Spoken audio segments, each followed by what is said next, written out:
So basically, one week again. Once again,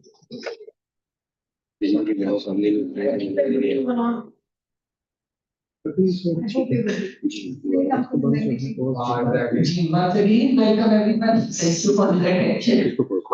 So, as I was saying, Dr. Nasir will be giving us a broader overview of what social protection is, especially in the context of a developing country like Pakistan. So, please join your hands in welcoming Dr. Nasir to the field.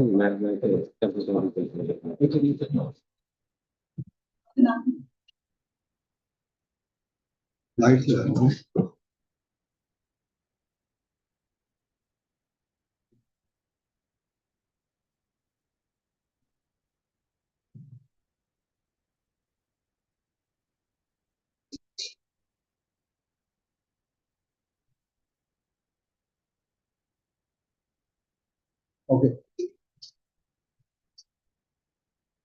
Thank you so much. Is it working?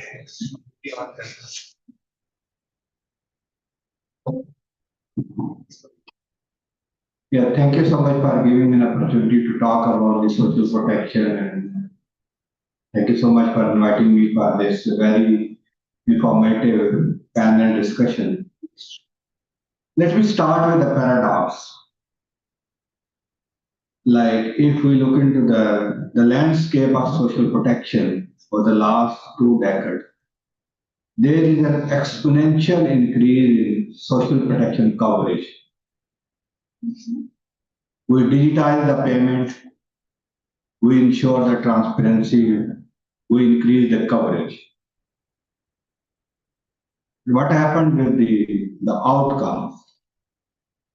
Is it the only coverage that we were looking for? Is it the digitization? Is it the payment model that we were looking for, or something else? As we discussed in the earlier session, it was all about the human capital. It was all about the poverty. So the social protection means to address a deeper and structural issue that we call poverty and human development.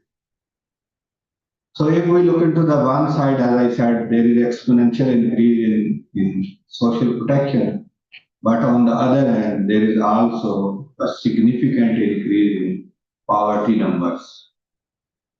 Now, the question is whether the social protection failed to achieve its objective or something else. The answer probably I'll try to explain within 2 days my talk. It's not about the existing social protection. It's about how we can frame social safety net. Either it's all about providing a protection or it is a kind of transformation. So my talk basically has the title of this session, this panel is adaptive, resilience, and transformation. So my talk will be revolved on these 3 keywords. One is adaptive, resilience, and transformation. So let's start with this first slide. Look into these numbers because we are all students. You have to do kind of research on various socioeconomic issues if you are undergrad in economics discipline or related discipline. Look into this graph. It will give you like a few key messages. It's showing the poverty trend in last, like since 2005. So there is a massive reduction in poverty at the national level as well as the regional level. You can find over there, like there is a decline in urban area as well as the rural area. But what happened after 2019? There is a sharp increase in poverty,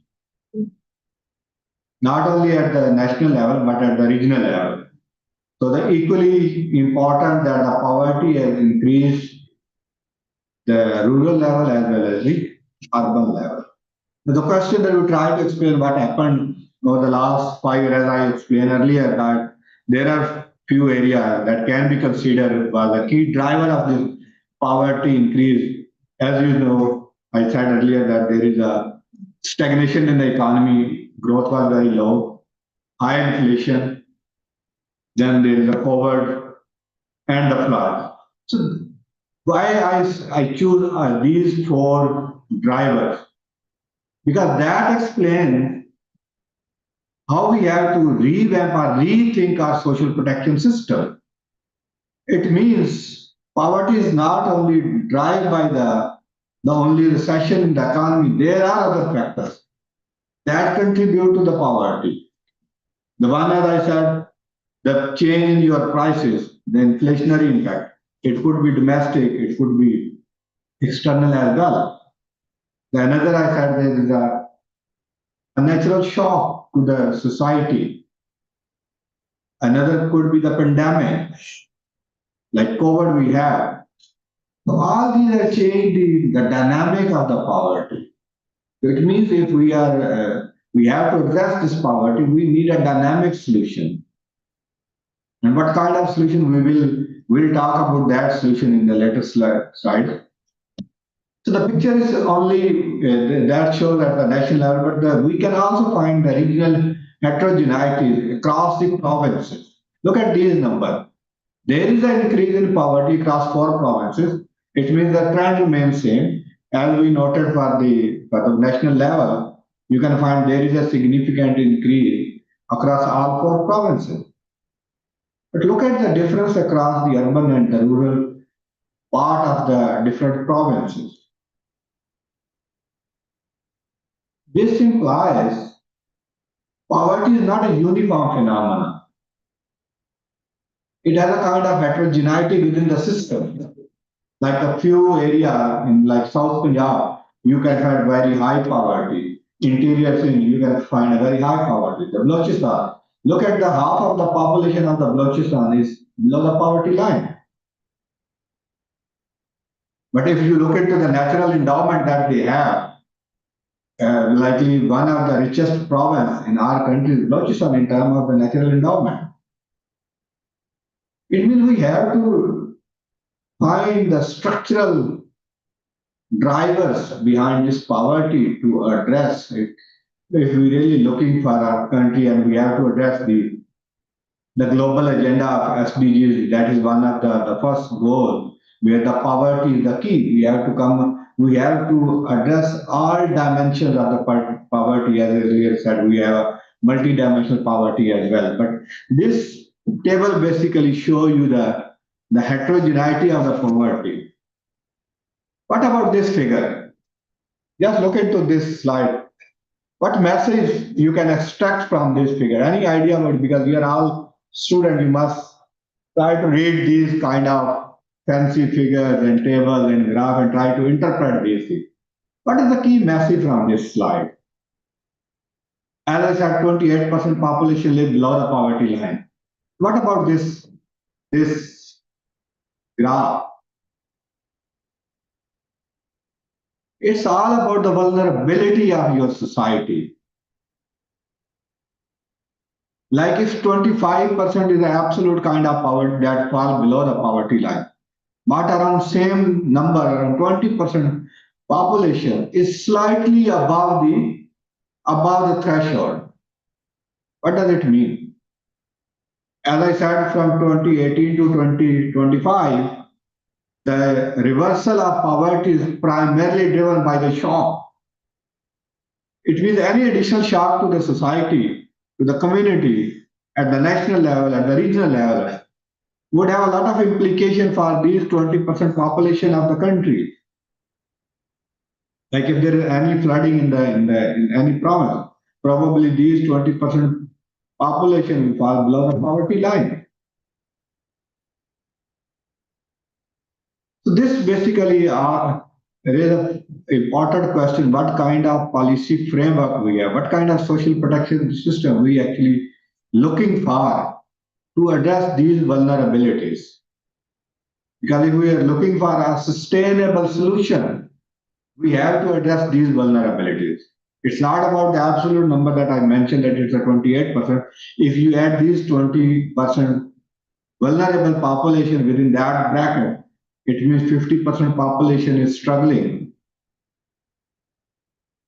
And on the other hand, look into the next slide. This gives you an architecture, the social protection mechanism that we have. In earlier discussion, we celebrated that the BISP allocation has increased from like 30-40 billion to 700 billion plus amount. The coverage has increased from 3 million families to over 10 million families. Coverage is expanded. The stipend has increased from 1,000 to more than 6,000 per quarter.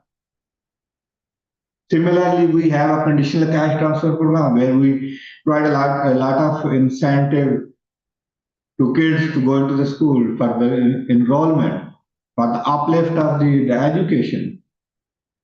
Similarly, over the last 6 years, 6 to 7 years, we are running health insurance program. The entire KP is covered under the health insurance program. Earlier, Punjab was providing the same kind of facility. So it means we are massively spending amount on social protection under different interventions. You are all sitting in Lahore, and if you look into the social protection policy of the Punjab, you can find hundreds of intervention, hundreds of the program run by the provincial government. Similarly, other provinces have a different, their own have a social protection authorities. They have a numerous kind of intervention ranging from unconditional cash transfer, as earlier discussed, a free lunch to everybody, to a kind of conditional cash transfer program.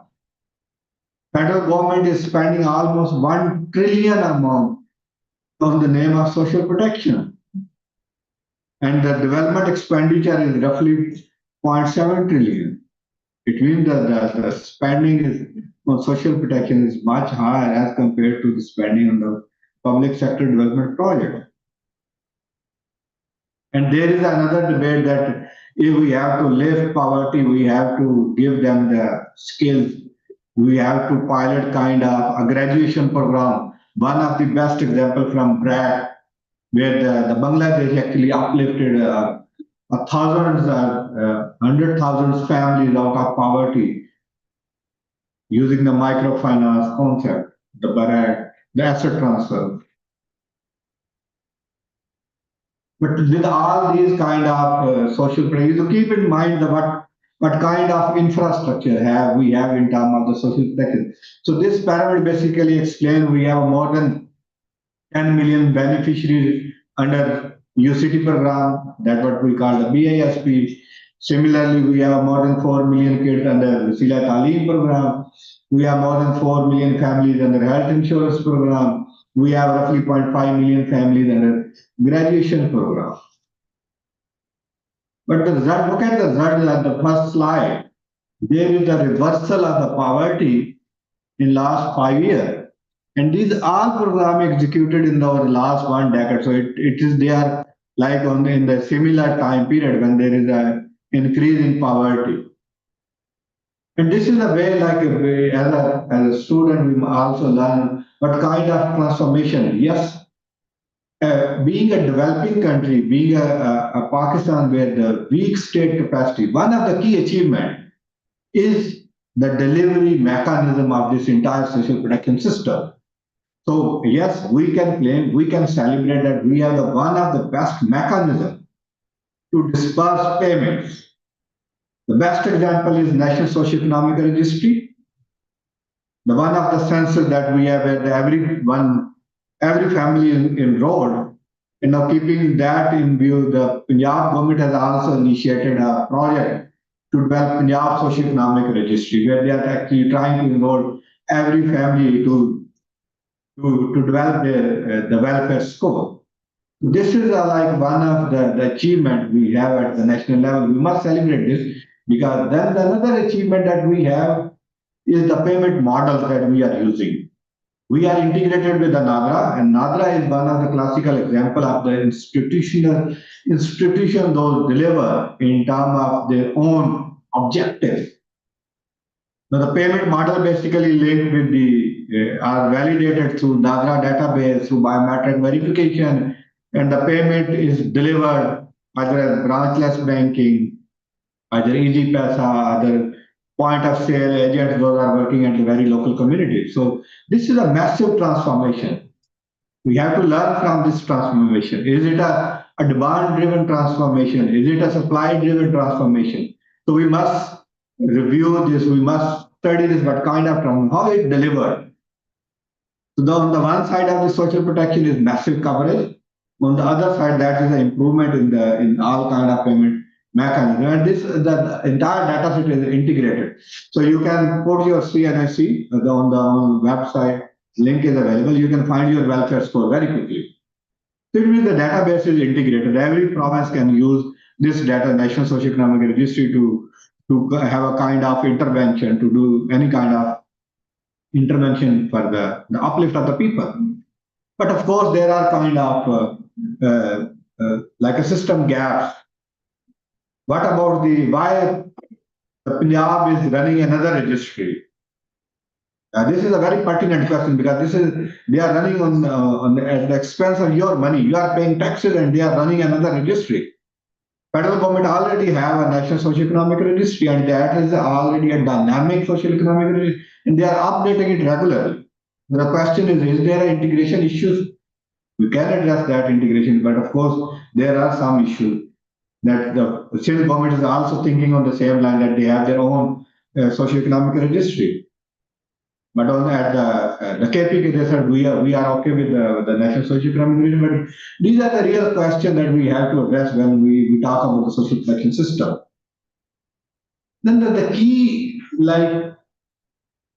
weaknesses within that system, it is not adaptive to the crisis. It's a kind of static welfare score. We always have they have like a static question to calculate your score. Every family, maybe you can check your score very frequently, what score you have. But it's a kind of static mechanism that allocates scores, a welfare score to each family, and based on that, they are delivering a very different kind of social protection scheme to everybody. So these are the landscape of the social protection system in Pakistan. Now, what kind of evidence, as I said, over the last 2 decades, like we have multiple social protection intervention. The main highlight of this social protection is the BISP, the Basic Income Support Program, where around 10 million beneficiaries. But what about the evidence? As earlier discussed, there was some discussion that the BISP failed to address poverty. And when we talk with the policymaker, with the politician, they said it's not meant for poverty. Let's find it's meant for consumption smoothing.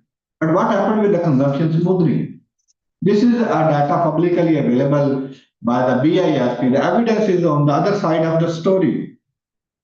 There is no significant reduction or improvement in the consumption indicators. So it is a natural question for all of us. Is it only coverage that matter? Is it the magnitude that matter? Is it the amount that we are giving to them matter or something else matter? These are the hardcore empirical evidence that you have to produce when you are going to research using a very hardcore data. This is another study that I am myself doing with a couple of other co-PIs on what happened. You know that in 2023, the BISP adopted a new socio-economic registry, that what they call the recertification of the household. Based on that recertification, they almost excluded a 3 million beneficiary from the social safety net and included additional 3 to 5 million beneficiaries based on the different criteria that they don't, these 3 million beneficiaries actually don't need a MI score because their score is slightly above the cutoff. Like if the cutoff score is 30, if your score is 30.1, you become like your score is above the threshold and you are not eligible for the stipend. So we try to compare what happened to those families. Do they have any negative implication for these families after having this exclusion from the list? We find it in inclusive evidence. There is no support for any decline in the consumption pattern of the beneficiaries. Those are just excluded from net. This implies it it may or may not have an effective for them.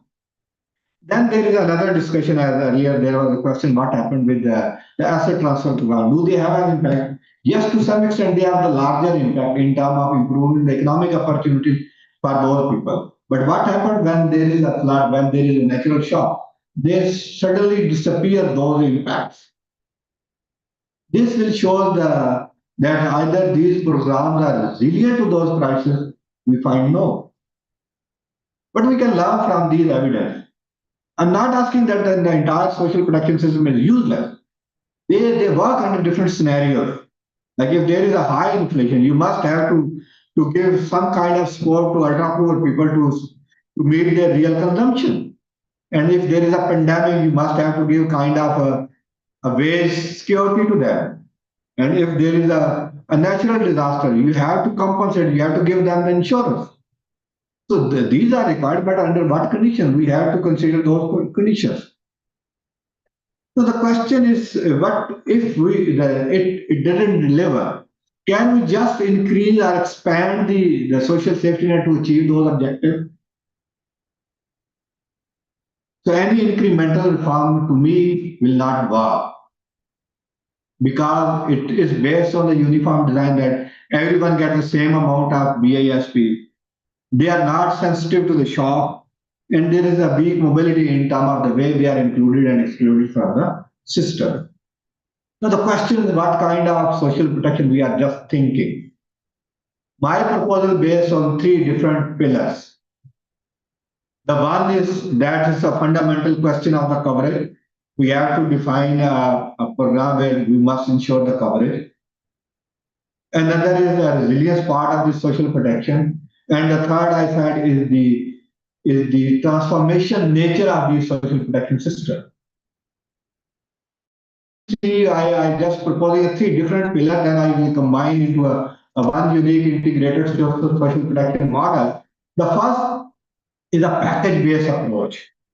As I said here, under UCT, everyone gets the same amount. But just take the example of this mobile packages. Everyone have a different mobile package. Why they have a different mobile package? Because their needs are different. If you need a heavy data-driven package, you subscribe that. If you need a more call-related needs, you can subscribe that package. Similarly, if you are a social media user extensively, you can subscribe that package. It means the package depends on your need. This will optimize the resources. Otherwise, you all end up with the same package. Maybe it is a wastage for one person and there is overuse for other person. So you are underutilizing the existing resources. So this package-based proposal is all about allowing people to decide what kind of social package you are looking for. It could be education intensive package.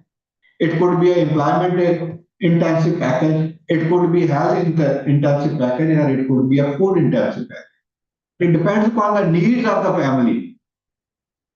If they have more kids going to school, they probably subscribe for an education package. If they have youth, they are already educated, they need more skill, they can subscribe for an employment related package. If they have a dependency, old age, they probably need more health security, they can subscribe that package. Then this transformation, the economic transformation, our proposal, we have to develop a kind of village economic zones. Rather than, as in earlier discussion, I humbly disagree with the suggestion that we go for a UNICEF type of intervention to be engaged with the communities in terms of creating awareness, something like that. People are rational agents. We are all rational agents. Look at the penetration of the mobile. Look at the penetration in the use of social media. They are all rational agents. We need to give them the opportunity. We need to give them the access to market at the doorstep. Then there is a transformation. Otherwise, we end up with the same kind of hand holding. Look, we are giving them the hand holding. At the end of the intervention, we end up with the same poverty. So the model would be self-sustaining. Use this public infrastructure like school. School remain vacant after 2 p.m. What is the use of that vacant building?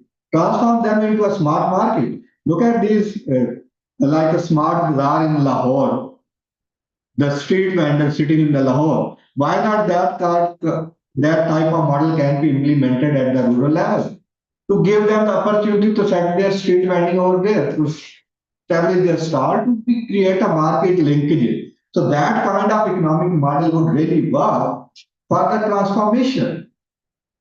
And the third component of this social protection system is the responsiveness to the crisis. We can learn from the Bangladesh where they have a kind of responsive social protection system because the naturally flooding is over there. They have a very good community response to these type of things. So this is again a time sensitive response to these crises. So we have to combine all these three elements and we have an integrated social protection system coverage that protects the household, resilience that protect the welfare, and transformation that protect your future. So that kind of transformative social protection system basically is our way forward. So this is a visual representation I use like AI tool to develop this because it would be very difficult for me to draw this kind of flow chart, but you people can do. And this technology, this university is all about technology. You can use, get the leverage of technology to develop these kind of infographic for your own thesis, for your own research work. And because at the policy level, we is always concerned about the fiscal needs of this entire my proposals. Because when we talk with the policy maker, with the decision maker, with the politician, the first question, fundamental question, where is the fiscal space for this kind of intervention? So the proposal is basically using the existing financial resources in a much better way. Look at the use of the public infrastructure available at the rural levels. We can use and leverage those infrastructure to develop our kind of system. The benefit have a multiplier effect. Because there is a discussion, and because we are all students of economics, supply versus demand. Here we are encouraging people, here we are encouraging youth at the rural level to come and transform their own life rather than depending a fiscal transfer from the government in the name of BISP, UCT, Sila Talim, health insurance. The amount to these transfer is very small and negligible. If you look into the spending pattern of these families, you can find that it is not contributing in terms of uplifting these people. These are meeting just current consumption. Then I just try to make a simulation. If we go for this type of package, in the next 10 years, there is a significant reduction in poverty, probably under three different growth scenarios. One is the mean growth, we have like 3%. One is the medium growth, like 5% growth. And if we have a very high 7% growth, and if we achieve that 7% growth and we implement that integrated social protection model or framework, we can almost reduce poverty from 28% to roughly 10%, 12%.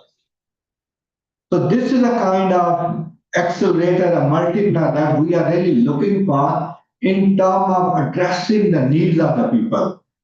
The roadmap is very clear. We have to go for a phased approach rather than we ask the government to come up with a very aggressive kind of strategy. We have to adopt a phased approach. I just explained, try to three different phases, implement this framework. In first phase, you can integrate all the registry to come up with a larger database, pilot the package-based approach, and then try to establish a shock trigger financial window to address whenever there is a shock to the society. Then in the medium run, like 3 to 5 years, you can also expand these package-based approaches. You can like materialize or pilot the village economic zone at the grassroots level. The village economic zone basically is a transformative. And the last phase is a fully the entire coverage of the country. So let me conclude with the last slide. I just mentioned that we have to focus on three keywords: the coverage, resilience, and transformation. Any social protection system that lacks these three keywords, we end up in the same situation that there is a reversal of the poverty. So if we are really looking to address this poverty, we have to come up with a model with the adaptive social protection system. That is the theme of this panel during crisis, under the crisis. So the system to work during crisis. We are not looking for a net. We are looking for a system. Thank you so much.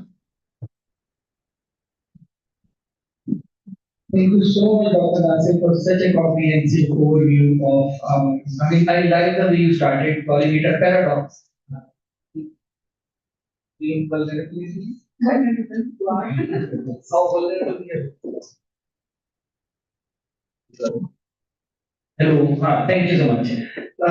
I'm sure there will be a lot of questions at the end of the session, the panel. I just want to sort of invite our next speaker, Dr. Sadhusri. She has extensively worked on the adaptive social protection issues, but also from a gender perspective. So I would really like Dr. Shini, if you could also talk about the gender dimension of social protection. Ji, Assalamu alaikum, everyone.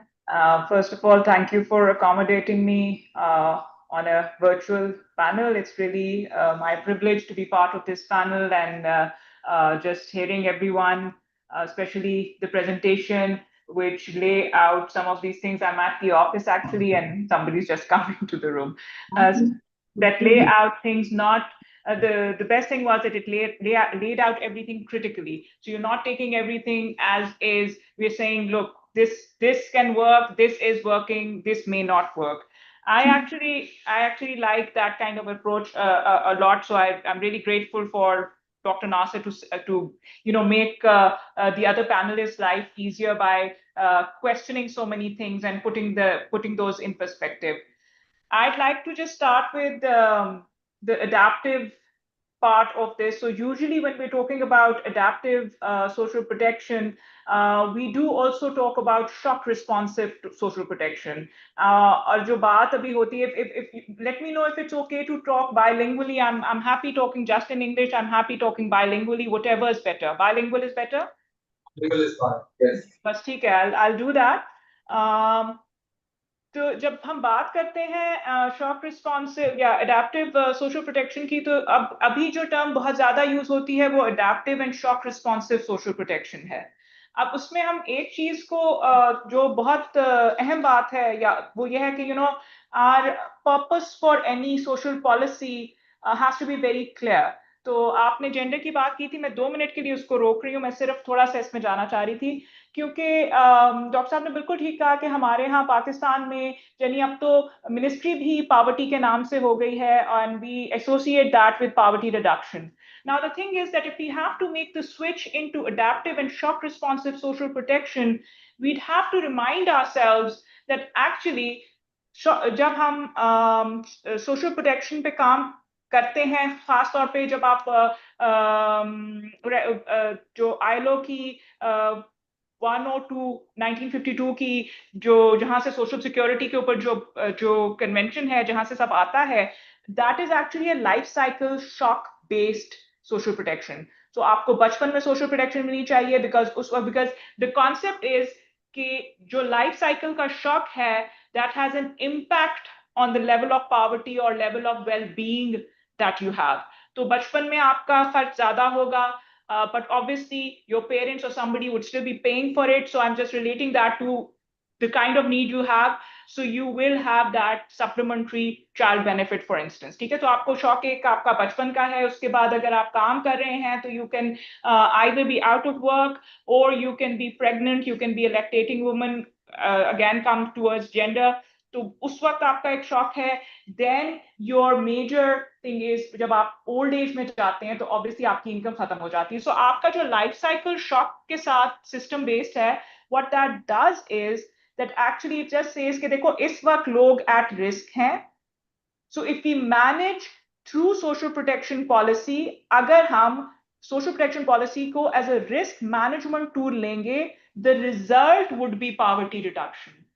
So let's first, और ये अगर हम इस perspective से जब हम जाते हैं तो actually social protection lends itself very well to being shock responsive, क्योंकि आप तो कह ही रहे हैं कि भाई हम पावर्टी रिडक्शन, तो पावर्टी रिडक्शन में डॉक्टर साहब ने जिस तरह से वो विलेज इकोनॉमिक जोन दिखाया, वो दिखाया social protection can only be an input. It cannot be the sole solution for poverty reduction. Completely see that point. So इसलिए इस लाइफ साइकिल रिस्क मॉडल को वापस लाना और याद दिलाना इसलिए जरूरी है because that makes it about social protection being a risk management tool. And of course, if you manage for those risks and you manage for those shock, then you will have poverty reduced as a result. आप मुझे please बताइएगा अगर ये एक दो slides हैं, अगर ये आपको नजर आती हैं. I think I am at the right one. Sorry, give me a minute. I'm just wanted to bring it because कई दफा visually चीज देख के it's helpful, but just give me 1 minute to get technology online. Ji, can you see my slide at this moment? Yes. जी, तो जी, तो एक तो मैंने आपसे बात जो की वो यही है कि रिस्क ऑफ लो इनकम जो है वो अक्रॉस दी एज अगर आप देखें तो आप पॉवर्टी लाइन के ऊपर नीचे होते हैं depending on where you are in terms of shock. And of course disability is something that will always stay with you. And why do we like this better? We like this better because actually there is no such fixed thing. Dr. Saab ne baat ki static ki.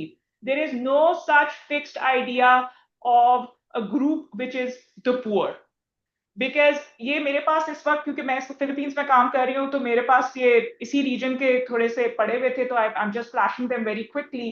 So if you look at the welfare dynamics, just within 2 years in Vietnam, people who are the poorest have gone up to being, very slightly, but they've gone on to richer and all as well. And people who have been the richest have gone down as well. And experience tell us, और ये आप अगर आप उसमें साथ में देखें Indonesia के साथ अगर आप 2009 और 10 के बीच में देखें तो almost 50% of the poorest have changed their quintile just in 1 year. ठीक है, और हमें पता है, experience tells us that this happens when a shock hits households. तो ये चीज जो है ना कि हम 10 अगर हमने 5 साल पहले एक सर्वे किया था और हमें पता है कि कौन पुअर है कौन नॉन पुअर है, वो नहीं होता. Real life doesn't happen this way. We all have shocks, we all have life cycle shocks, we have covariate shocks. Where we live, we can have a covariate shock, and that will change the dynamic. So this poor versus non-poor thing is a little difficult to build your system around. You can have a social safety net that is very much a part of the kind of benefit mix that one can develop for one's country. And Pakistan ने बहुत अच्छा काम BISP पे किया है, इसमें कोई शक नहीं है, but that is not the only way to do social protection, क्योंकि जब आप उससे जोड़ेंगे तो ये जो शॉक्स की वजह से लोग ऊपर नीचे जा रहे हैं in the quintals and all, आप उसको नहीं पकड़ सकेंगे. थोड़ा सा बिस्प से माजरत के साथ, I just have these figures as well, where if you look at, there is something, look, we use the PMT, and in because we don't have any other ready tool available, तो हम PMT को use कर रहे हैं, हम life cycle नहीं use कर रहे हैं. हम जब लाइफ साइकिल पे जाएंगे हमें PMT की जरूरत नहीं पड़ेगी. But anyhow, that's a bigger debate whether we want to take that up or not. Like I said, if we have to go towards adaptive and shock responsive, then we have to start with something which makes the basis for social protection a risk or a shock, not poverty. And if you look at PMT, the PMT methodology by default, ye har jagah, ye World Bank and all also very clearly say that it will always have inclusion and exclusion errors. Unfortunately, the one of the highest exclusion errors for the Asia Pacific region are in the original BISP design. For a person like me who in any case believes that social protection systems should be broad based, it's kind of like, कि आप 30% लोगों को जिनको दे रहे हैं उसमें कोई लोग include हो गए होंगे, that is not a problem, but the fact that you have also excluded some people will always remain a problem. And I'll show you why from the adaptive and shock responsive perspective in a minute. But I just want to make this point कि देखें, जब आप poverty की बात करेंगे ना, तो आप आप सिम्टम को address कर रहे हैं. You're giving social protection benefits to the poor, like doctor साहब also said कि फिर वो लगता है कि जैसे वो हैंड आउट है, वो ये है, आप poor को दे रहे हैं. वो बिल्कुल ठीक बात है, बिकॉज आपने उसको डिजाइन इस तरह से किया है. जब आप कॉज को पॉवर्टी के कॉज को एड्रेस करेंगे, you'll have to address risk and shock, and then you will have to build that resilience, because that one keyword that you used, Dr. was resilience. Absolutely. And that can only happen if you acknowledge those shocks, if you acknowledge those risks, and you build towards that. And again, not saying that it has to happen in 5 years and all. I think the experience that we've gained in social protection through the decades of not just BISP, but even the other ILO related programs that the government had brought on board are very important and are very important building blocks. Sabse badi baat ye hai, we have systems that we can now apply. Now, why do I say that this will be a problem for adaptive and shock responsive social protection is कि अगर आप देखें तो as such there are three elements in an adaptive and shock responsive system that should be there. One is to build the resilience. So resilience आप तभी build कर सकते हैं कि if you are providing regular and predictable transfers. Not everybody, and especially जहाँ पे life cycle risks are present. ठीक है. दूसरा फिर ऑब्वियसली अगर शॉक, खुदा ना खास्ता पोस्ट शॉक जो होता है, ये हम लोगों ने जिन्होंने काम किया हुआ है हमको पता है कि दो तरीके होते हैं. आप लोग सब जिन्होंने काम किया हुआ है उनको पता है. So nothing new, but just to bring it back to everybody's attention कि there is horizontal expansion. So when a shock hits, temporarily you extend that scheme to more families then were originally part of it. And then there is vertical expansion, which is much easier because all you have to do is that you increase the transfer values. But in reality, horizontal expansion on a narrow-based program is very difficult. So we know in COVID, आपको याद होगा कि वो, excuse me, 1217 या एक number से वो सारा आपको आता था कि अब आप बताएं आपकी इनकम है नहीं है. फिर पूरा एडमिनिस्ट्रेटिव लिस्ट बनी थी at the district level and all. उसका रीजन ये था कि it's not easy to just increase the, ये थियरी है कि आप इंक्रीज कर दें पावर्टी कट ऑफ तो ये हो जाएगा, क्योंकि वो डेटा पुराना हो चुका होता है, वो चीजें पुरानी हो चुकी होती हैं. Like I said, the moment a shock hits the dynamics change a lot. So I think this is, if you look at this prior to shock and post shock kind of a scenario, you realize कि जितना broad based होगा आपका system, उतना जल्दी वो adaptive होगा. Because system वो चाहिए, क्योंकि आप एक program पे नहीं जा सकते, आपका system adaptive होना चाहिए. So this is where, I'm going to just quickly skip this because it's quite self-explanatory. But the other thing I wanted to bring in quickly is the concept of just transition, because I think this is another thing that we need to sort of see कि हम इसके साथ किस तरह से करें interact. Because yes, हमें पता है शॉक में क्या होगा, लेकिन there is something like slow onset shocks as well. तो वो जो हम जिस तरीके से हम काम करते आए हैं कि या हॉरिजॉन्टल एक्सपेंशन कर दी या वर्टिकल एक्सपेंशन कर दी, that works for like a high impact shock like a flood or something like that may or may not work for that. But slow onset is के लिए हमें दोनों adaptation and mitigation को देखना है. So if we need people to adapt to those slow onset shocks, even then we have to have some kind of predictable transfer system available. And if we want people to be able to mitigate them, even then we have to. I'm not going into the detail because I'm sure that there are experts better than me who will do that, and I'm also happy to come back to this. Lastly, sir, just हम graduation की उसकी बात करते हैं. We just did a study of around 10 different graduation schemes. So first तो ये है कि graduation schemes होती बहुत छोटी हैं, तो आपको 1000 household से ज्यादा की graduation scheme जो extreme poverty वाली करते हैं और ज्यादा ब्रैक का ही मॉडल यूज होता है, वो आपको मिलेंगे नहीं कि जहां पे 1000 हाउसहोल्ड से ज्यादा हुआ हो. दूसरा ये है कि इसका इम्पैक्ट बहुत ज्यादा नहीं है. सो if you keep your target realistic, yes, it's very good. But हमारे यहाँ क्या होता है कि when we bring in a program, we want like कि अगर 98% target नहीं मिल रहा, that means we've somehow failed at this. So I think that kind of thinking cannot happen. तीसरी चीज ये है कि एक per beneficiary cost इसकी काफी ज्यादा है. So जो बांग्लादेश का प्रोग्राम था uski per beneficiary cost was 566 USD per beneficiary for a year or so. Then if you look at just what you're buying out of that, and absolutely impactful, but we have to be very realistic कि भाई अगर हम देख रहे हैं इसको, तो this is after 9 years or so that we see that the household went from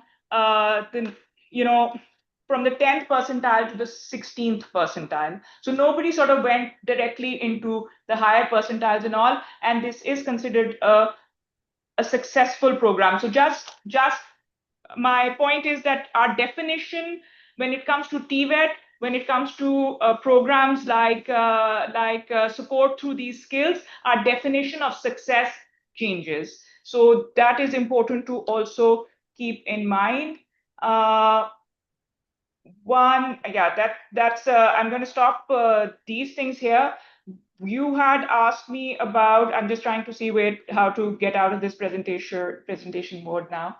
So you had asked me about gender aspects of this. So just quickly adding into this, if you look at it from a life cycle risk, we are already talking about people who are more vulnerable, because risk, जहां आप risk लाएंगे, आप वहीं पे आप उनकी बात करना शुरू कर देते हैं, and which again marries or matches very well with post-disaster work. जब आप post-disaster work करते हैं, आप इन सबसे पहले किन groups को आप सबसे ज़्यादा तवज्जो देते हैं?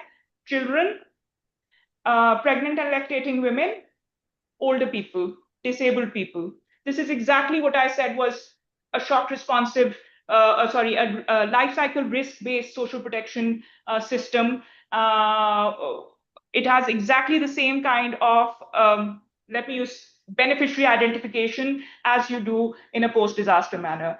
And lastly, there are two things across the world which have been seen as being, जब हम बात करते हैं कि gender responsive budget किस तरह, budget spending किस तरह करे मुल्क, कोई भी government. So there are two things which have shown to be very, very gender responsive in their impacts. One is investing in local government and local services, because जहां mobility बेहतर होती है वहां खवातीन को फायदा होता है, and the other is social protection, and that is very clearly because of the care duties that women have. So many women will not have the opportunity to go out and work, but when you give them the social, just not Benazir income support program ka, let me acknowledge they are doing that. So what that does is that it links it to the economy, because otherwise खवातीन economy से linked ही नहीं होती. The moment आप उनको एक G2P based, एक bank account based, एक biometric verification, वो सारी mobiles, वो सब कुछ जब आप देते हैं, आप actually उनको economically link कर देते हैं.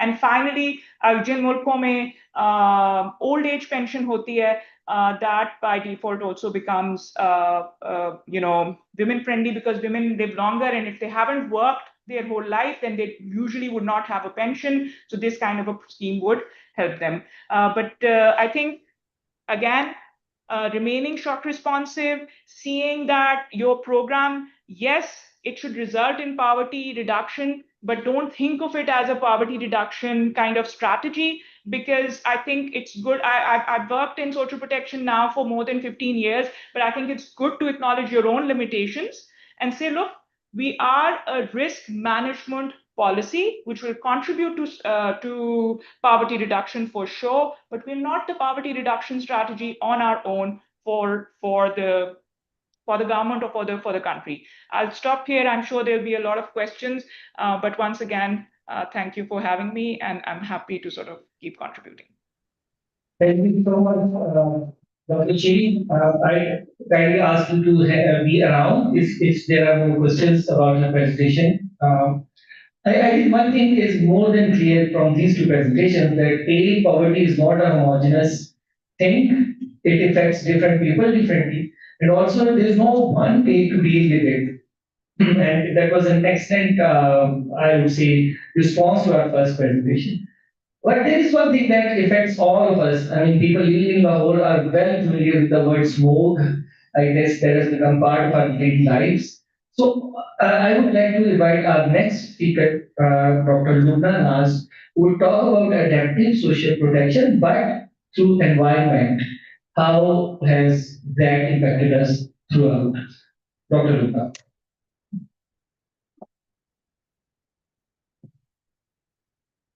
Thank you so much, Aftab, for this opportunity, and thanks to all of you who have invited me to this wonderful conference. This is going to be your second conference, and I find it very organized, and you have updated us about each and everything. So thanks a lot for that.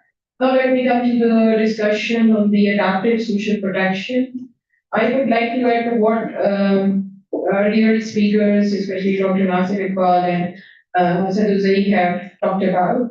So I'll start with the Dr. Nasir that he mentioned at some point that, and he was right mentioning that the scale of the social protection programs, especially like that of the BISP and others, the SARS programs, it has increased multiple times. And we have increasing number of beneficiaries under such programs. But somehow it's not true at the provincial level.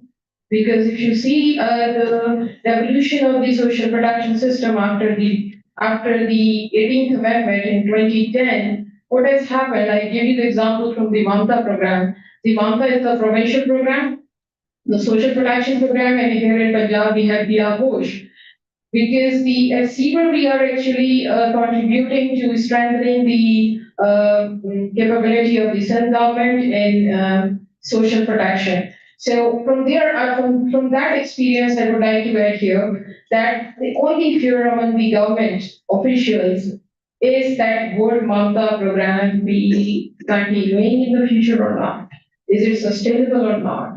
If you haven't been to be the part of the social sector meetings of the World Bank, you would have noticed that they have emphasized multiple times that this is the right time for Pakistan to start looking for its own revenue generation plans. And it should happen at the provincial and the local level. So if you don't have such programs right now and handy, you should think about it.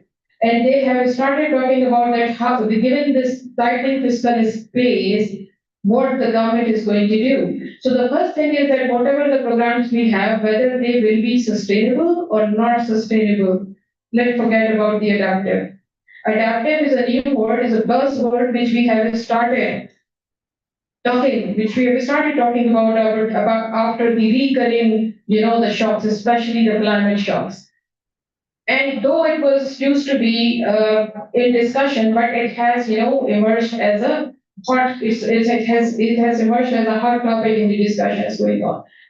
So this is one thing, whether the programs are sustainable or not, whether do we have the fiscal space or not. The second thing is that whether the government is ready to transit to the adaptive social protection. Do they have even understanding of what the adaptive social protection system is?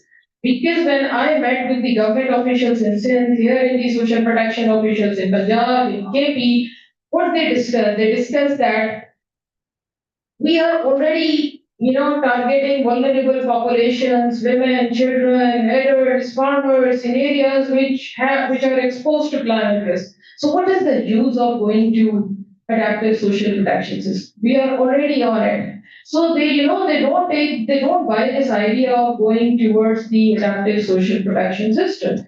Although you tell them that the climate risk is something which is imminent, which is to happen. And it has, two components because the students are here, the exposure and the vulnerability. And yes, the Dr. Nasir mentioned that the poverty is something which is heterogeneous. Why it is heterogeneous? Because we have the regional, the infrastructure differentials. We have the differentials in the system, in the provincial system. So for that reason, when the climate risk is imminent and the exposure and the vulnerability of the climate risk is not the same even for all provinces. If you see in 2022, the Sindh was the highly affected district. 18 out of 29 districts were hard hit.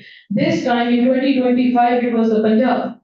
So you know that it is erratic, it is something which is systematic, which is reoccurring. So what's the point is government ready to adapt to this climate risk or not? They are not. If you talk to them, they are not because they think that what they are doing it is already somehow capturing the climate risk. So the point is to embed climate risk into social protection strategies.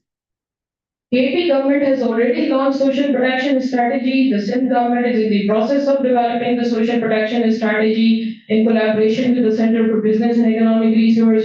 The Punjab government is working on social protection authority and how it works, the institutional things. So you know that there is a confusion. So the point is to bring all the provinces on one page and make them aware of it that it is the time to embed the climate risk into the social protection system and how it works. It works through different ways. It works through the social assistance where you provide cash, let's suppose the cash transfers to women, widows, and because if you see the poverty reduction strategy of Pakistan, it is based on two principles: empower women and reduce the poverty. So that is the social protection assistance. The social assistance is doing. Another one is the insurance, through which globally you see the social safety nets actually works. So in insurance, you see the best example of the KP in health insurance we have. Then we have the labor market mechanism. So how you are going to provide assistance to labor, and especially you see in case of like Punjab, like we have noticed here that who were like the highly I would say the vulnerable to this smoke kind of thing. The school children, those who are outside workers, and here you see there is a I think. Point to pick up for students for you because you can provide the evidence to the government. So the outdoor workers. So what research has been done about the outdoor workers? The government is not ready because they ask for the data, they ask for the evidence. Just let's talk about the heat stress. The heat stress is stress I'm talking because I live in Karachi, so it's not the temperature, it is actually the humidity which makes situation worse for people. So if there are outdoor workers, we need a compensation program for them. We need a mechanism for them. But is government ready for it? And as Sadozi talked about the gender, that she's right that we should have a shock responsive system which should be based on the gender responsive budgeting as well. But I tell you from my experience, which I had in doing some project with Oxfam, you know that in our DDMA instance I'm talking about, it is just on the paper. There is no such thing which is DDMA. So it's not a committee, but it does not have any organizational structure. So what they do around the time of the flood, around the time of the crisis, they just gather, they ask people to come and have discussion on it. And even in such discussions in which they inform about the early warnings, they don't include women. They don't include women, so there is no such representation of women in such committees. As a consequence, you see that when we talk about the triple R, the rescue, reconstruction, rehabilitation, and reconstruction, in all three processes, which are the main principal components of the disaster risk management, women are missing. Women are missing. So that this should be done right from the local system, as mentioned by Dr. Nasir and Sadozai. It should be done through the local system. This is a localized issue. This is not the federal issue. We don't need the BIS program. We need the provincial level program. We need the local level program. The climate change is a localized phenomenon. It happens somewhere in Lahore. It happens somewhere in Shankar, Badin, Latkana, not in Islamabad. And what Islamabad can do to address such climate risk. So it should be, I mean, that the authority should be delegated to the provincial government and the local government system should be strengthened. Another thing is that our registries, as Satuswai mentioned, yes, our registries and the PMTs are not dynamic, they are not climate sensitive. So what needs to be done? But again, the government should realize we don't have such realization happening within our government and what can be done. I think all experts are here, they can give good suggestions. Thank you. Thank you, Dr. Sundar. That very much speaks what is it that we can do and what is it that we can expect. I mean, we cannot agree more on the fact that bottom-up approach has always worked more sustainably than what we have seen as.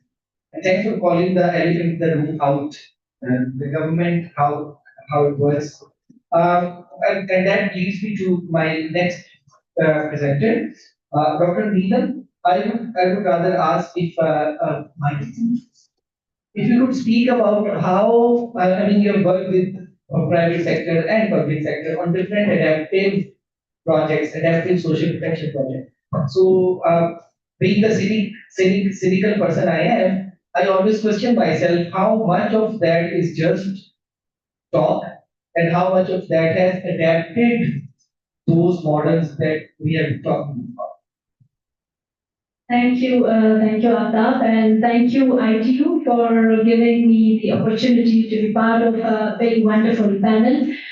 So I being the last speaker of the panel, I will be not speaking much elaboratively on the topic of the panel, but I'll specifically talk, as you mentioned, that how practical those projects are, whether we call it a project of a climate adaptation program or any such project that any government initiates.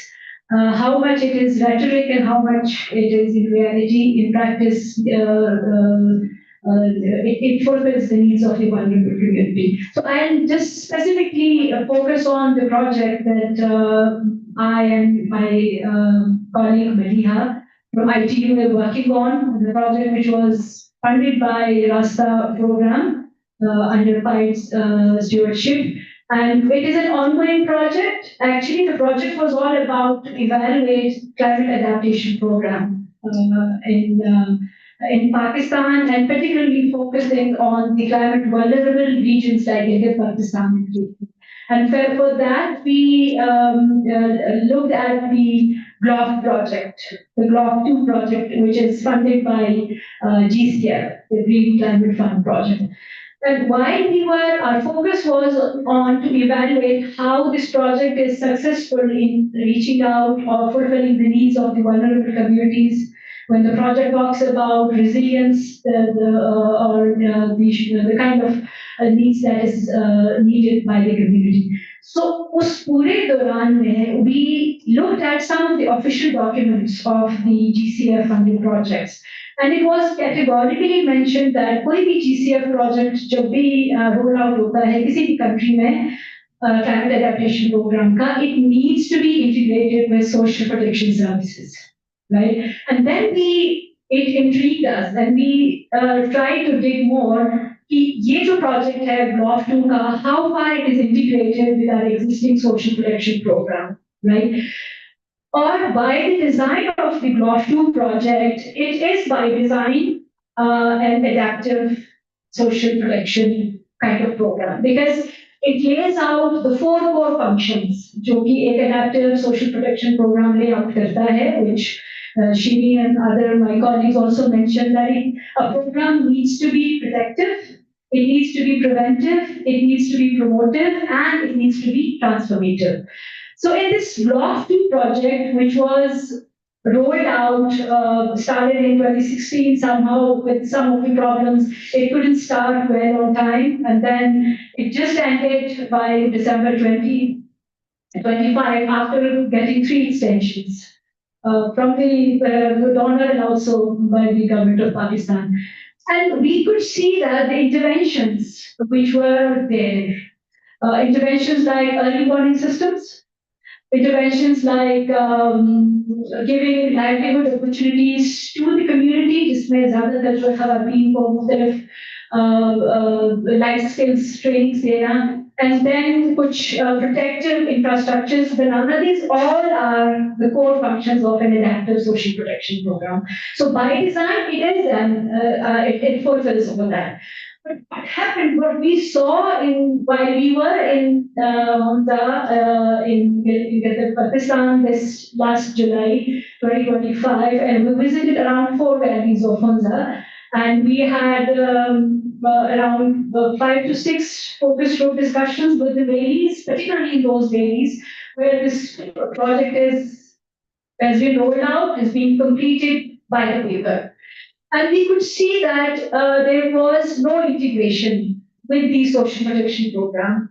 Early warning systems were there, but most of them were dysfunctional, poorly maintained, right? You could see the triggers that was needed for communities to be relocated, to move from that particular vulnerable site.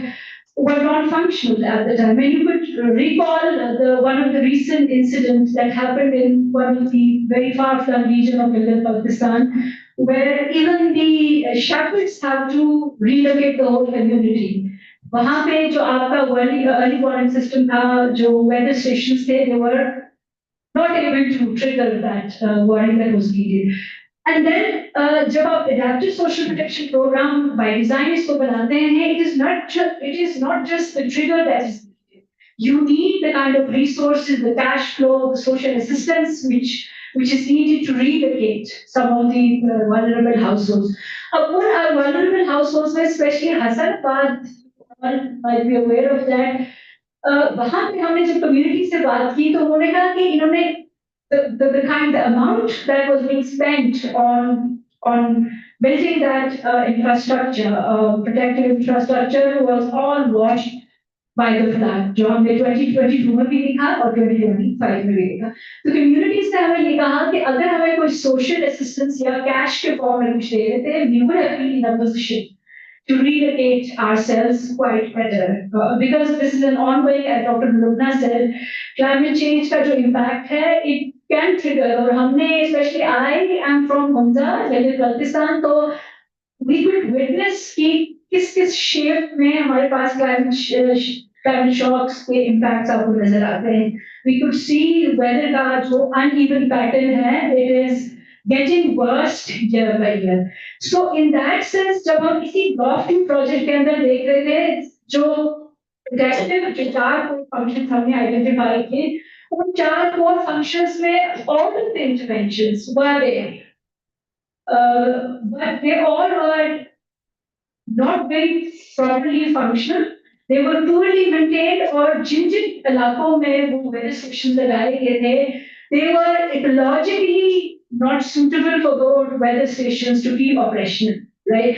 So that is why it has failed, because the system was static and it did not integrate itself with the other social protection program which was already operational in that.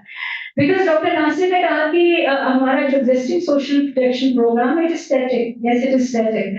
अगर हम सिर्फ हुंजा की बात करें, by the recent data of base, Hunza as a region has universal coverage of this.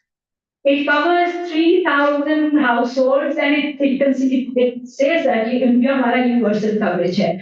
But the vulnerability of households, because हम भी जो poverty scorecard है उसके through लोगों को identify कर रहे हैं, लोगों की जो vulnerability है climate change के साथ, that is not being factored in.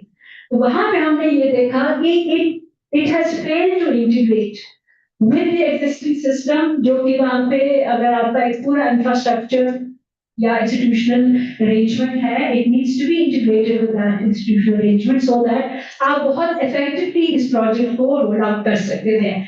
And then there were in terms of हमने बात की promotive की core function. The blog project has built some community-based disaster risk reduction committees in which women were also part of it, and then some of the residents of those vulnerable communities were part of it. But the problem was those CBDRMCs were again their infrastructure was there, but their function and जो sustainable उसको कैसे बनाना है once the project is finished on paper. That was simply not there. That how to make this functional after the project ends. And जो हमने women की शिवी ने भी बात की, gender का जो element है in projects में is there, but it's very symbolic in nature, right? आपने उनको empower नहीं किया. The women are not part of the decision-making processes. कि अगर खवातीन को लगता है कि हमें इस इलाके में किस चीज की जरूरत है, हमें पानी का कोई प्रोजेक्ट चाहिए, हमें किसी और जो उनकी जरूरत है, the system was not flexible enough to redesign or reinnovate itself according to the needs of the communities. So that is the reason जब भी आप even the conversation, the discourse on adaptive social protection program which Dr. Lubna was referring to, I believe we need to be very cautious of the discourse on adaptive social protection program because बहुत सारा ये होता है कि for donor agencies these are kind of buzzwords, right? और हमने हमारे colleague हैं यहाँ पे इथियोपिया के again they have some good examples कि कैसे उनका बहुत फ्लैगशिप प्रोजेक्ट है इथियोपिया का how the government has co-opted it as a climate resilient program जो कि एक बहुत ग्रोथ ओरिएंटेड प्रोजेक्ट के तौर पे काम कर रहा है और green growth as a flash word use करके हम एडेप्टिव सोशल प्रोटेक्शन जब द पर्पस इज जब भी आपने इन प्रोजेक्ट्स को इंटीग्रेट करना है it needs to be sort out in a well thought out manner कोई ऐसा सिंबॉलिक चीज ना हो बिकॉज हमारा डिस्कोर्स भी क्लाइमेट चेंज के ऊपर बहुत सिंबॉलिक होकर रह गया है it is not participatory It needs to be participatory और जिन communities के अंदर let's suppose अगर आप adaptive social protection program पे लेके जा रहे हैं the communities need not to be just a passive recipient of those programs. Those communities need to be co-creator. जब तक आप communities को co-creator नहीं बनाएंगे programs आप projects पे तो खत्म करेंगे the government can call it as a flagship project but on real terms आप जब उसका impact देखेंगे उसकी evaluation करेंगे purely critically so you could see that it hasn't achieved the results that is needed.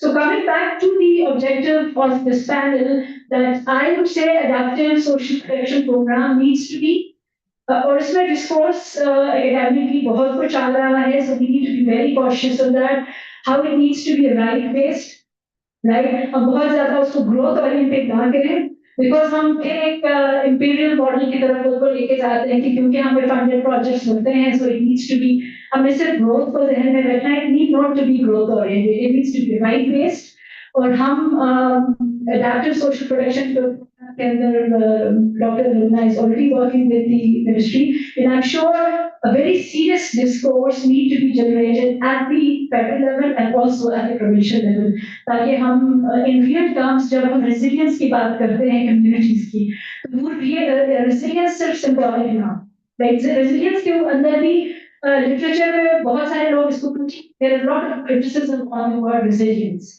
तो ऐसे बहुत सारे प्रोजेक्ट्स रेजिलियंस और ऐसे फ्लैशी टर्म्स को लेके प्रोजेक्ट्स लेके आते हैं but in real terms they are not able to fulfil the objectives that it needs to happen. So I'll stop here and I'm sure if there are any questions I'll get back. Thank you so much. Dr. Neelam, I mean, there is a lot that we can talk about, and I open the floor for question answers. Do we have time? I mean, 10, 15 minutes. I have my own comments, but I'll reserve them for now. I just want to thank all our four panelists first. And now, please, if you have questions, please go ahead. So, Ali first, and then please raise your hand, and I will direct you. Thank you so much, all the panelists. Firstly, from my side, for coming here and gracing us with your presence and for this very, very comprehensive set of discussion. I just basically had something,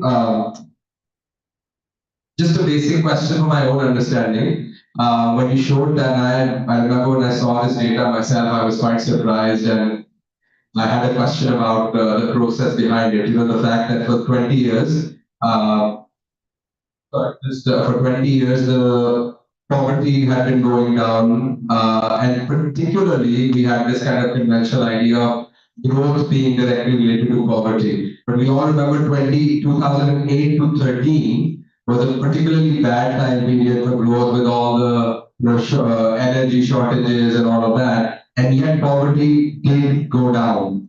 I was just wondering, has there been any research into the processes behind it? Did it have to do with, was there a regional mix to that? Was there a rural kind of mix to that? Whether rural areas were doing better than urban areas, if that was bringing it down? And also, if so potentially what was the difference? And if something like social protection played a role. And in general, the larger implication that can be therefore, if you were able to decouple growth and poverty reduction during those 5 years, is it a sustainable model or not? So just something about those. Thank you so much. What we did, we tried to, like, as you mentioned, try to decouple the contribution of the different factors. Like, I divided it into four factors. One is essentially the overall economic situation, where I took two key parameters. One is growth and other is inflation. And then this pandemic, and then this the natural disaster, and then the global market economy.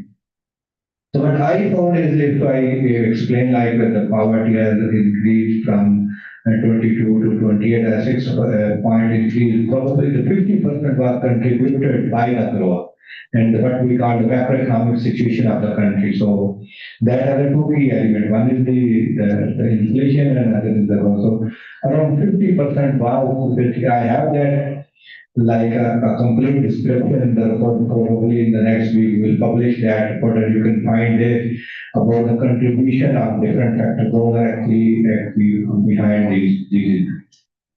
But in 2008 to 13, there wasn't as much growth, Yeah. but the poverty fell. Do you have any understanding of why? Yeah, it's, as I said, it's not all about the growth. As I said, the around 50% was explained by the growth and overall macroeconomic situation. So if the other factors are helping, like the inflation remains relatively low, and you do have a kind of a stable environment in terms of natural disaster and other things like that, probably you end up with a positive trend.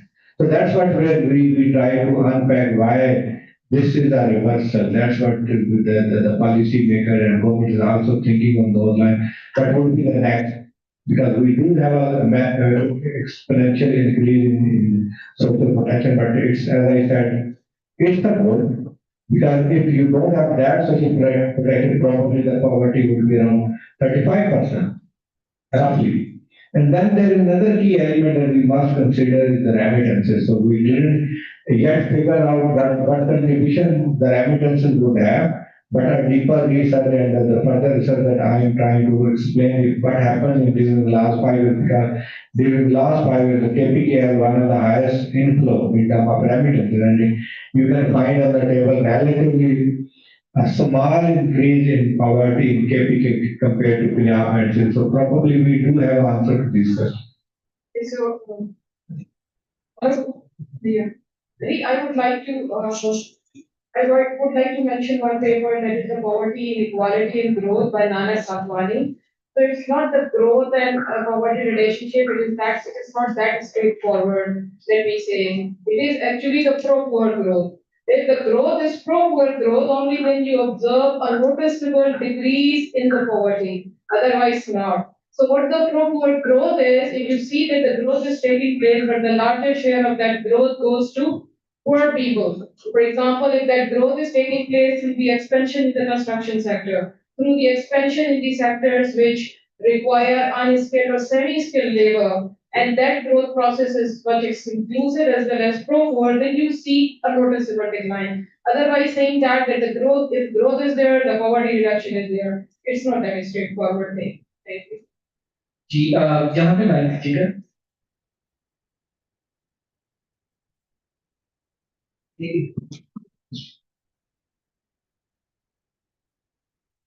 Thank you so very much, all the panelists, for such a beautiful talk on the need of the hour analysis. So, and respect, ma'ams, my question is related to specifically that we talk about number of social safety nets or social protection programs as the layman term. First of all, I understood by the definition of this word that social safety nets are any program that is being implemented in the society just to help three directions, or education, health, or income distribution. If we classify the economy into two aspects, formal and informal, these social protection nets are not even covering more than 1.5% of the formal economy. What is going to happen to our informal economy regarding this social protection nets? And all the implemented, so-called implemented programs are have a number of loopholes. They are regarding the informal economy sort of failure in the economy. And sir mentioned number of other programs that we're working on, number of other very interesting programs that will help and that will cover the other previous failure programs. What is the selection criteria? What are the policy terms that you are going to make under these new social protection reforms that will cover my informal sector economy? Thank you. I just want to reiterate, Dr. Saab, the solution that you showed very eloquently. So, what are the social inclusion and exclusion barriers? For example, if a family qualifies to be accommodated under three packages, how would we solve such inclusion problem? Yeah, thank you. First of all, the last comment as Lubna said, it's not all about the growth. So another interesting point for all of us to look into this poverty trend with the growth. Like earlier, whenever there is a high growth, there is a kind of decline in poverty, but there is an increase in inequality. This means the growth is not inclusive. But what happened in these last 5 years? We have the recession, there is an increase in poverty, but there is an increase in inequality. Look at the highest data you can find there. You can find there is a significant increase in the upper quintile of the income and there is a less increase in the lower quintile. So these are all the dynamics that we have to unpack. How we can, my argument is, so if you are looking for a sustainable exit from the bottom to the upper ladder, you need a transformation. The real transformation is your economic transformation. Because the entire society is believe on economic opportunities. Everything, whatever the language you use, it's all about economic opportunities. My model basically is all about is expanding the economic opportunity at the grassroots level. I'm not proposing you give a handout, you give a free lunch, we are all national agents. Even look at the behavior of the individual sitting in the village. They are looking for a kind of opportunities. And the state role is to provide them the opportunities rather than to give them handovers. One of the failure, as we also mentioned, that the failure of this direct type intervention, a massive handover, you can't do that. And that also linked with the inclusion exclusion error. If the opportunities are available for everyone, everyone should have a kind of equal chance to get better. And this entire idea of the village economic zone is all about the informal economy. We are not talking about in this scenario about the more of the formal role, but look at example of street vending. I have published paper on that, and look at the margin that they have. Why not we can formalize it? If you visit China, every street vendor have a QR code. Why not we have that kind of environment? So I just published a policy viewpoint on how we can like register a business within a 15 minutes, just like my email.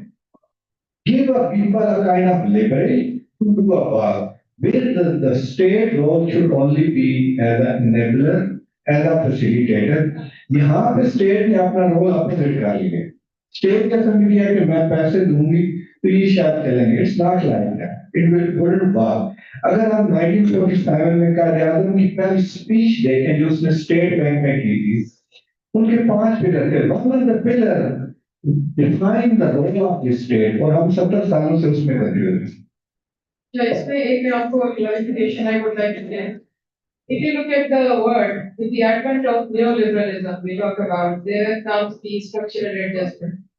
And structural adjustment actually minimizes the role of the state. So here the state is not accountable. Who is accountable then? The role of the state has been taken by the INGOs. The unit blah blah blah blah. Not the unit blah blah blah. All the INGOs. And you know that INGOs are not accountable for spending on education, for health, and this and that. And they get the funding. So instead of government gets the funding, because they are asked to curtail the funding, these NGOs are getting, INGOs are getting. And this is the new word. So here you see in this new word, you observe that the decline under this, especially all those countries in Pakistan. Pakistan had a 25th structural adjustment agreement with the IMF last year. And with that, you must have observed that the decline, noticeable decline in the funding for higher education. Only funding which is available for the non-development expenditures. So with that, you would be observing in times to come more decline. If we don't get out of this structural adjustment program, we cannot observe increase in the near future in the education, health, and development, and so on. And your next question is that why the labor is not being protected in the informal market. We do have, precedents in the past that labor has been protected. Can you recall COVID-19 when the workers were given 12,000 per month as a subsistence allowance? Although, and that data from where that data was taken from? The data was taken from the NADRA, and it was based on the ultra-poor, statistic. So we have such programs, but the scale of the programs is limited. One thing, because of the fiscal space, we cannot cater to each and every say person who is in the informal market worker. I mean, and the second is that our informal workers are not registered. Let me give you the example of SIN. In SIN, we have the two registration agencies, EUPI and the SASI. You wouldn't find any agriculture worker, 41.3% is the workforce in SIN of the total workforce in Pakistan. And it is around, I don't exactly remember, but it's a much big number. And 79% is in the informal sector, especially the women I'm talking about. 18.1% are female. And out of that, 89% females are agricultural workers. And all agricultural workers, most of them are concentrated in Patiala districts. They are quite figures, I tell you. And none of them is registered with SASI or EOPI. So you see, when you are not registered anywhere, who is going to provide you, help or assistance? So there are some structural issues, I would say. Absolutely. It's not only the social protection, these are the structural barriers to social protection. I really wish we had another hour to go into the details of all of this. Just one last, Dr. Sadhusai, would you please like to share your thoughts before I take the last question? Thank you so much. Just wanted to just quickly come in on a couple of things. One thing that Dr. Neelam said, I think just bringing it back to that we cannot forget the right-based element around things. So opportunities and everything is fine, but let's remind ourselves that social protection is rooted in the Universal Human Rights Declaration of 1948. So if you look at that, that's where we get our principles for social protection. और दूसरा जो आपने question पूछा था in terms of inclusion and exclusion, तो उसमें देखें जब आप poverty, when we are doing poverty based social protection, we take household as the unit. And therefore we say, oh, within the household, this person is already getting this person is already getting that. The fact of the matter is that households are not children. Being a child increases your risk and exposure. Household are not old people. Old people is an individual. An old person is an individual. Household are not disabled. A disabled person is an individual. So when you make it about life risk, then of course nobody should get more than one payment out of that if you have a disability and you are entitled to that disability payment. But the household as a whole cannot be excluded because hame nahi pata ki what the composition of that household is. So that I think is an important thing to take when we're talking about inclusion or exclusion, or what we call targeting errors in terms of doing this.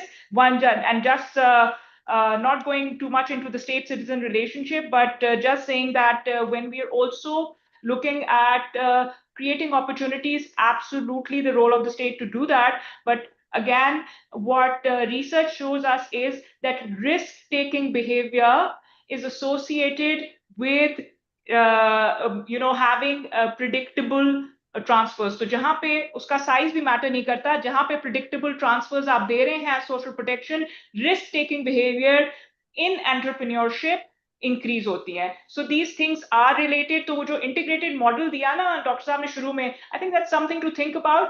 But what I will just say is कि अगर हम rights based तरीके से देखेंगे तो हम individuals पे आएंगे. जब हम राइट्स बेस्ड तरीके से देखेंगे तो हम उसको डोल आउट नहीं समझेंगे. So these are important elements to also bring in.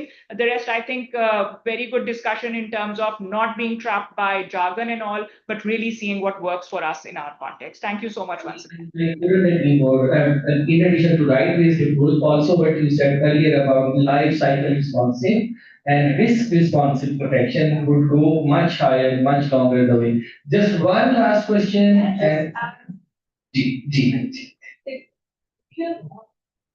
One thing, because we're talking about adaptive social protection, so it's also very important that, and this is something that we recently, presented a paper at Sussex, and it was this discussion going on about adaptive social protection in crisis. And what the world is now talking about is also linking the early warning systems with the social protection, be more preemptive, seeing that, where there are going to be some hazards or just link that to Exactly. protection and not just limited to cash transfers. Also, as Dr. Neelam referred to, the adaptation projects, they need to build infrastructure where communities can go in case of any hazard or, when some sort of thing is happening. So that's what I wanted to add. So I think I have one hand here. Do you still have a question? Okay. So just sorry to the audience, this will be our last question. And I would request you to be brief if you can.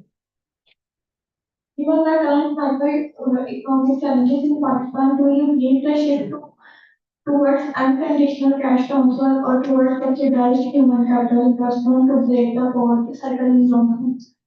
अब दोबारा उर्दू में पूछ ली मुझे समझ नहीं आई बस तो कह रही है, अगर हम अनकंडीशनल कैश ट्रांसफर की तरफ जाएं तो क्या हमारे सभी प्रॉब्लम्स से नहीं होंगे? हम रिजॉल्व कर सकते हैं अगर हम अनकंडीशनल कैश ट्रांसफर की तरफ जाते हैं। कंडीशनल या अनकंडीशनल की तरफ? अनकंडीशनल की तरफ तो ऑलरेडी है। हम अनकंडीशनल ही है, हमारे ज्यादातर जो है ना अभी तक कैश ट्रांसफर Poverty targeted है. But in the long run, जो हमारे मसले चल रहे हैं, क्या वो हम रिजॉल्व कर पाएंगे या नहीं कर पाएंगे? अगर हम देखें हमारा ज्यादातर 80% हमारा अनकंडीशनल पे है। अगर हम कंडीशनल की तरफ जाते हैं तो इसमें से आपको वर्ल्ड में बेस्ट प्रैक्टिसेस मिल जाती हैं। आपको बांग्लादेश में मिल जाएगा एक इनका बीजीडी मॉडल है जिसको वल्नरेबल ग्रुप डेवलपमेंट मॉडल यहाँ काम कर रहा है और इसके कोई 30 लाख से ज्यादा बेनिफिशियरीज हैं। इनका जो क्लाइमेट चेंज एक्शन और DDPRR डिजास्टर रिस्क DRM है वो इसी पर बेस करता है कि इन्होंने क्लाइमेट रिस्क को इम्पैक्ट किया है अपने सोशल प्रोटेक्शन के अंदर किस तरह कैपेसिटी बिल्डिंग कर रहे हैं रूरल इंफ्रास्ट्रक्चर को बिल्ड कर रहे हैं। इसी तरह का एक प्रोग्राम है Mahatma Gandhi rural employment generation programme. देख लीजिएगा ये है महात्मा गांधी के ये प्रोग्राम इंडिया में क्या कर रहा है कि 100 डेज का सीजनल लेबर को वो जो है एक वेज देता है कंपनसेशन के तौर पे। उसमें क्या करते हैं कि उनको रूरल इंफ्रास्ट्रक्चर की डेवलपमेंट में लगाते हैं जो कि क्लाइमेट रिजिलियंट है। अब आप समझ रहे हैं किस तरह से वो इसमें काम कर रहे हैं और अगर वक्त बढ़ जाए तो उसमें वो 150 डेज तक भी ले जाते हैं। तो वो बेस्ट प्रैक्टिसेस से भी हमें सीखने की जरूरत है। हमें ट्रेडिशनल की तरफ ट्रांजिशन करनी होगी। अभी just this is more for the students here.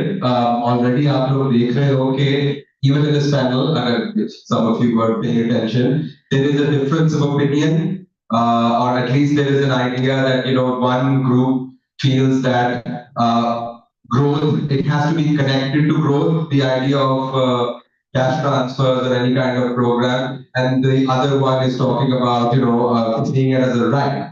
For students, this is important that we've been saying this from the very beginning. This is something we really hold dear at ITU. Development is a contested field. It is a contestation of ideas. It is a contestation of policies. It is a contestation between actors. It is obviously about ultimately trying to work together towards a better future. But the betterment always comes through some idea of struggle and back and forth. So even within this very esteemed panel, people who've been working on this for many, many years, you will see a difference of opinion. So you should be taking heart from this and thinking that, there is no right one answer to this. There are people who come from their own particular perspectives, and there's a lot of space for you guys to also get into this, connect with our people who come here and find your own particular way to learn, right? So I think that would be the last point that I'd make to the students. Thank you, Anik. Thank you. I think I have no more need to say anything, but जहाँ से doctor साहब ने बात शुरू की थी, it is a paradox. At one end of the equation is the vulnerability and the increasing vulnerabilities. The other side, the limited resources that the state has to cater to them. And in addition to that, all the loopholes that our presenter presented. So paradox है, वही कहना है और इसमें से कुछ निकालना है. So this note पे I want to thank my panel. Thank you so much. Sadhudevi, आपने अनुग्रह कार्य किया.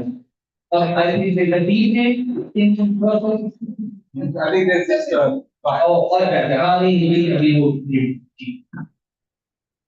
or a small gesture of your appreciation for your time and Thank you effort. to all esteemed panelists for how adaptive social protection must evolve in response to systematic shocks.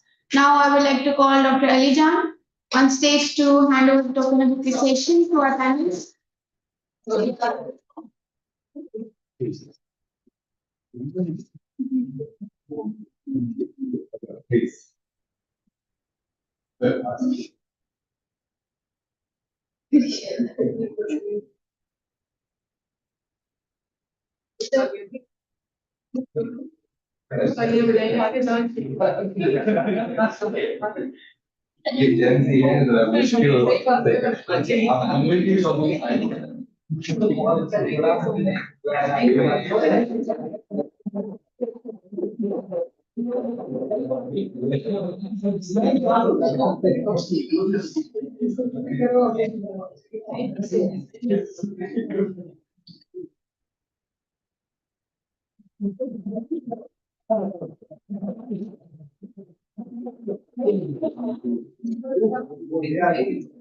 Thank you, sir. What should be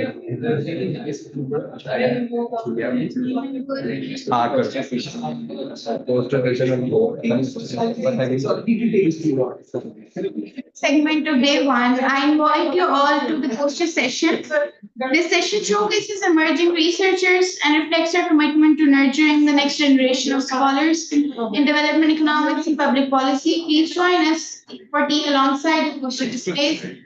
The teachers will take you outside the conference room.